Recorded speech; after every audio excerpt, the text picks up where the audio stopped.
Hai, Assalamualaikum adik-adik kelas 3. Pada video kali ini kita akan belajar tema 7, subtema 1, pembelajaran 5. Tidak jauh dari tempat tinggal Udin terdapat sebuah peternakan sapi perah. Pemiliknya mengizinkan Udin dan teman-teman untuk berkunjung. Tentu saja Udin dan teman-teman merasa senang. Di peternakan Udin melihat banyak sapi perah. Ada yang sedang diperah susunya, ada juga yang sedang memakan rumput. Udin diberi teks bacaan tentang susu sapi dan cara pengolahannya. Udin dan teman-teman membacanya bersama-sama. Banyak sekali hasil pengolahan susu sapi. Mari membaca teks berikut. Pengolahan susu sapi.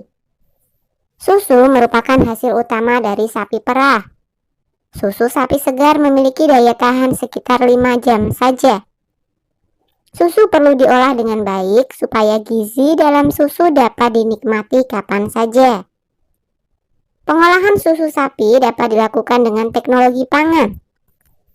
Teknologi pangan penting untuk menghasilkan jenis makanan baru.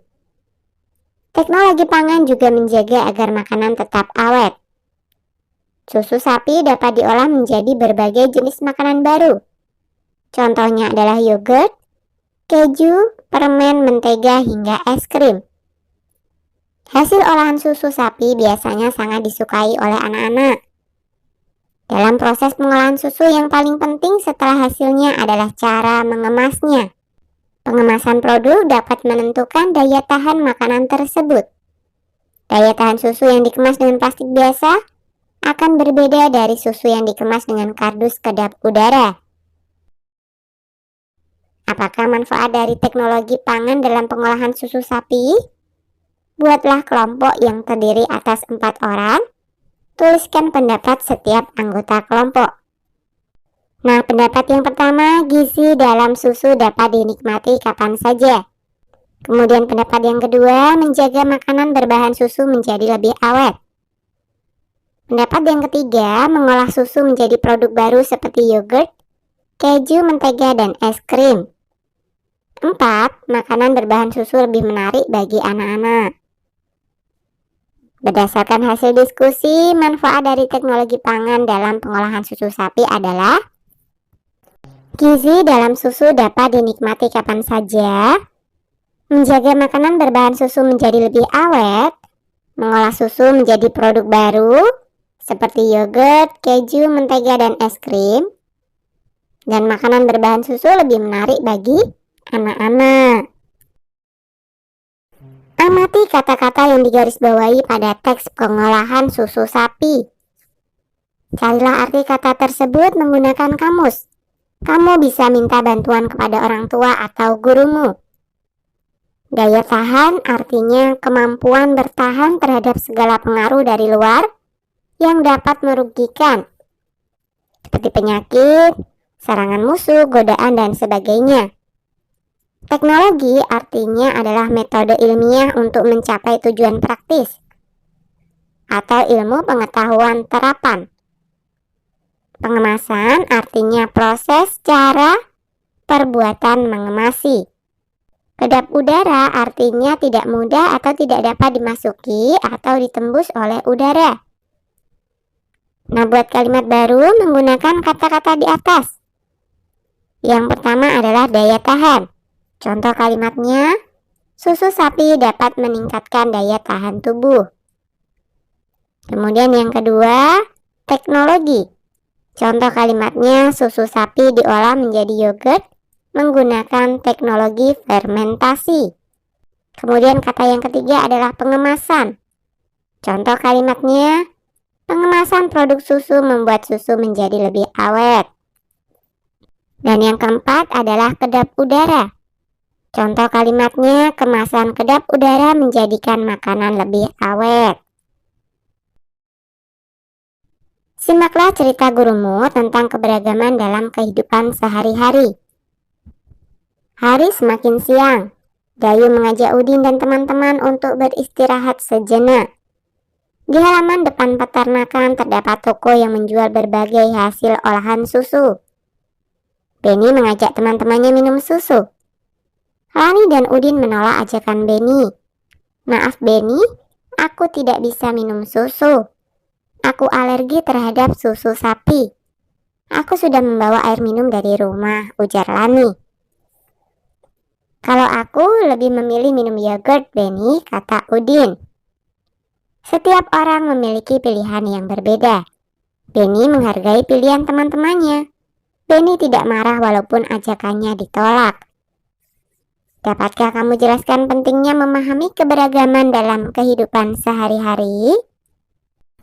Memahami keberagaman dalam kehidupan sehari-hari adalah satu hal yang penting, karena bisa menjaga persatuan dan kesatuan.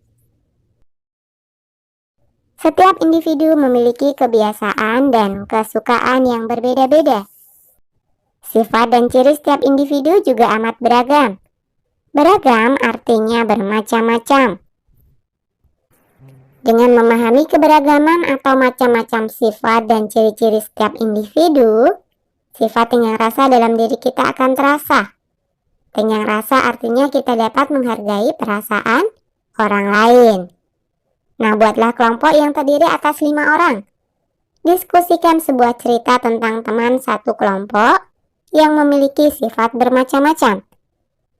Bagaimana sikap yang harus kita ambil dalam menghadapi perbedaan? Tuliskan hasil diskusimu. Nah, sikap yang harus kita ambil yang pertama adalah menghargai dan menghormati segala perbedaan yang ada di dalam masyarakat. Yang kedua, ikut menjaga dan memelihara keharmonisan di atas segala perbedaan yang ada di dalam masyarakat. Kemudian yang ketiga, tidak memaksakan pendirian yang kita anut kepada orang lain dalam kehidupan bermasyarakat. Yang keempat, menyelesaikan permasalahan atau pengambilan keputusan dengan musyawarah sehingga perbedaan yang ada bisa terjembatani dengan baik. Sikap yang berikutnya adalah mengutamakan sikap toleran dan tenggang rasa, serta mengutamakan kepentingan bersama di atas segala perbedaan yang ada. Perankan cerita yang telah kamu buat bersama teman-teman sekelompokmu. Nah, sekarang mari kita belajar volume benda. Setelah bermain peran, Beni merasa haus. Dia ingin membeli susu. Beni melihat susu disimpan dalam berbagai kemasan. Kemasan A diisi dengan susu yang terdapat dalam kemasan B. Volume kemasan A adalah sama dengan 2 kemasan B. Kemudian kemasan A diisi dengan air yang terdapat dalam kemasan C. Volume kemasan A sama dengan 4 kemasan C. Maka volume kemasan A, B, dan C berbeda. Kemasan susu merupakan satuan volume tidak baku. Nah, buatlah kelompok bersama teman-temanmu. Lakukan percobaan mengukur volume. Ikuti langkah berikut. 1. Kumpulkan botol minum dari setiap anggota kelompok. 2. Siapkan alat ukur berupa gelas plastik berukuran sama. 3. Ukur volume dari air minum di setiap botol minum. 4. Tunjukkan volume air dari setiap botol dengan mewarnai batas air seperti pada gambar di bawah ini. Contoh, gelas yang pertama adalah air dari botol minum Udin. Kemudian gelas yang kedua adalah air dari botol minum Siti. Yang ketiga adalah air dari botol minum Edo. Yang keempat adalah air dari botol minum Dayu. Dan yang kelima adalah air dari botol minum Beni. Botol minum milik Siti memiliki volume paling banyak. Botol minum milik Edo memiliki volume paling sedikit. Nah, coba ukur volume benda lainnya yang terdapat di sekitarmu. Jelaskan cara mengukur volume benda tersebut pada guru atau teman-temanmu. Nah, misalkan saja benda yang akan diukur volumenya adalah batu. Cara mengukur volumenya adalah sebagai berikut. 1. Gelas ukur diisi air dan dicatat berapa volume awalnya. 2. Batu yang volumenya tidak beraturan dan akan diukur volumenya ini kemudian dimasukkan ke dalam gelas ukur. 3. Air di gelas ukur akan terdesak oleh benda yang dimasukkan tadi. 4. Air yang terdesak akan meningkat volumenya. 5. Volume akhir air di gelas ukur akan meningkat.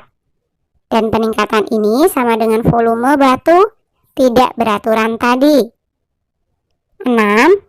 Sehingga dengan mengetahui perubahan volume air di gelas ukur, kita akan mengetahui volume batu tak beraturan tadi. Contoh air di dalam gelas ukur awalnya adalah 50 ml. Setelah dimasukkan batu menjadi 60 ml. Maka volume batu adalah 60 ml dikurangi 50 ml. Hasilnya adalah 10 ml. Membandingkan volume benda. Amati gambar berikut, lingkari gambar yang memiliki volume lebih banyak. Manakah yang kita lingkari? Iya, galon. Mengurutkan volume benda cair. Amati gambar berikut. Urutkan kotak susu di atas mulai dari kotak yang bervolume paling sedikit hingga kotak yang bervolume paling banyak. 3, 2, 1.